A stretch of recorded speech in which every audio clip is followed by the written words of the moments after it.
this is Cheri at djsundry.blogspot.com, and today I have a fun birthday card for one of my nieces. Now, you may recall, if you follow my videos on YouTube, or if you've been on my blog lately, or even on 3 Girl Jam's blog, that I did this card recently, just within the last week or so. And it was a birthday card, and I used a Cricut Art Philosophy cartridge. When I did the inside, I brought my 3 Girl Jam ribbon around and tied this big bow and brought it around the back. Well, this one I'm going to use the same card base, but we're going to have a very different looking card, and I'm even using the same paper packet that I used for my base card. So let's get started. To get started, I used the Cricut Art Philosophy cartridge, as I mentioned. On page 37, using the Shift card feature, I cut out this card base at 5.5 inches. So, and that's the same that I did the other day. And again, this is using the Cricut Art Philosophy cartridge on page 37. Then I pulled some paper. Now this card, you will see as I do it, you could very easily change it and it become a Valentine's Day card. All you would have to do is change out your sentiment. In fact, I'm even using Valentine paper. Actually, I'm not. I pulled this out and then I ended up using something different. So we'll come back to that. My card base, this is the base that the card was cut from, or one like it. This is from the Recollection Soda Pop collection, and it looks like this. This is one I've had for quite a while, and I used the pink because it's for a little girl, just like my other one was for. And this is what the card looks like when it's cut out. When you put it on, now I have a regular Cricut mat, so when I have it on my mat, it goes into the Cricut machine this way, and it cuts out this way at 5.5 inches. And it does make it a normal A2 size card, but it takes more paper. Normally, if I'm making an A2 size card, I can get 2 out of a card base. Using the Cricut card feature, you can't. But this is the direction it cuts to get that card base. Now, I went through my scraps and I found these little pieces of paper, and I will show you what I've been going to be doing with them. But they were actually my scrap stash, but they originally came from this My Family paper pad from Fancy Pants Designs, and this is textured paper. It's only 60-pound cardstock. It's not real thick and heavy. You wouldn't want to make a card base out of it, but it's perfect for what we're doing today. And so this is my card base. Now I've already started it and done some prep work, but let me show you what I did to start with.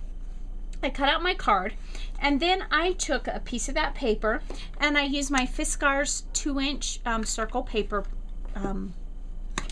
punch, and I popped out a circle, and I just adhered it straight down, and then using this Zig 2-way writer pen, I wrote my niece's name, Crystal, and she turned 5. So I did that around the edge, and that's all I'm going to do to finish it off. But when you close the card, then you'll see the polka dotty heart textured paper coming through.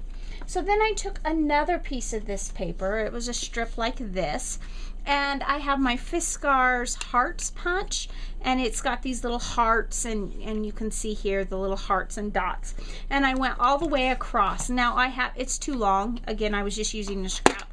It's too long, but I'll trim off whatever I don't need. And so I ended up with a piece that went in like this, and then I just trimmed it. It's kind of at the base. I just trimmed it, and that's actually going to be adhered right here. But first, we have another couple steps that I want to do. The first thing I want to do is I want to do my happy birthday, and I think I'm going to put that maybe right in the middle, kind of. And I have this Color Box Chianti pigment ink. This is really old. I'm hoping I'll get a good impression on it, because I've had this little cat eye for years. So hopefully I'll still get a good impression on it. And this is just going to be the starting point, because the fun and the decorating will begin in a minute. Just put it right about there. I was going to put it in the middle, but I didn't.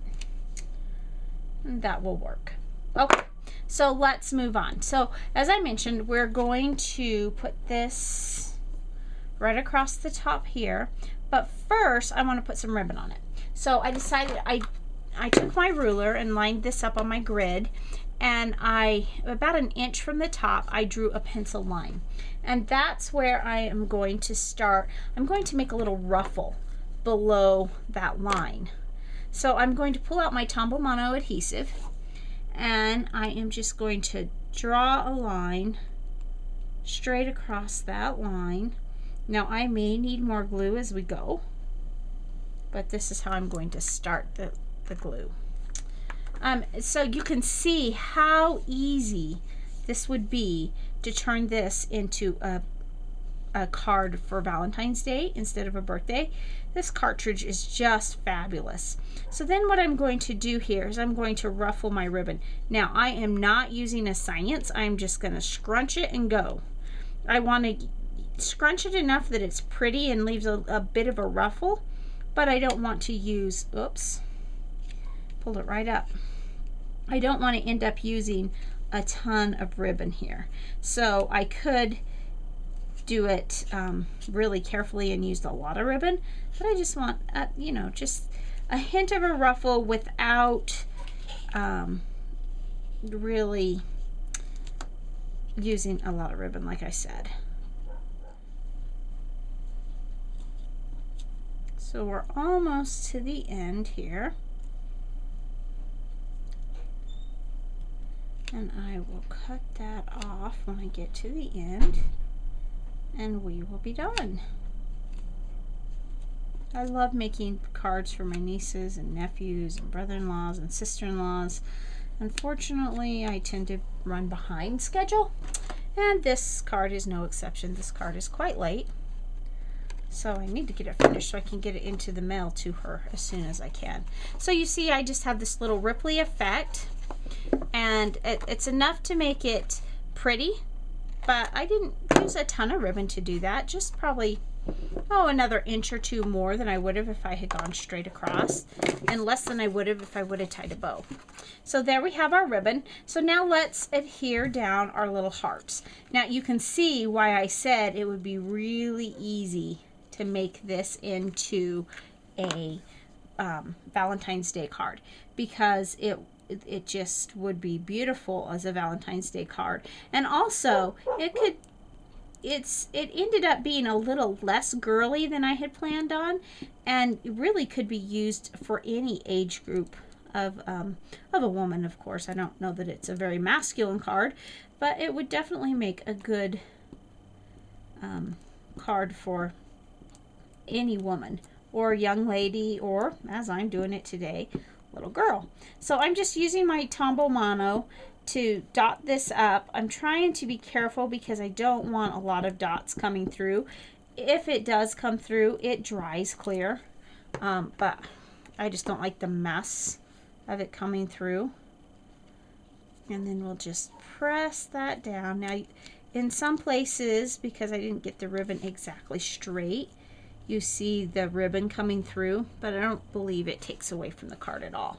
So now all I have to do is just trim that off, just like I did the ribbon. And there we have our card. It says happy birthday. Now I could, if I wanted to, put a little something, a heart or something over here. And I may come back. If I do, you'll see it at the end of the picture. I may add a little something down here to tie that all in together. I'm not sure yet. But for today, this is where the card is. So thanks so much for stopping by, and remember to take some time to enjoy the little things. Have a great day. Bye. Okay, so I'm back, and I decided to do a couple more things to finish this off and make it a little prettier and add a little more glitz to it. First of all, I took my the same Chianti color box ink and inked around the edge. Then I took this Hero Arts, they're these little Hero Hues dots. They're not adhesive, so I kind of got a little messy with my adhesive putting it on there, but it just kind of finishes it off and makes it pretty. So there we have today's card. Thanks for stopping by, and have a great day.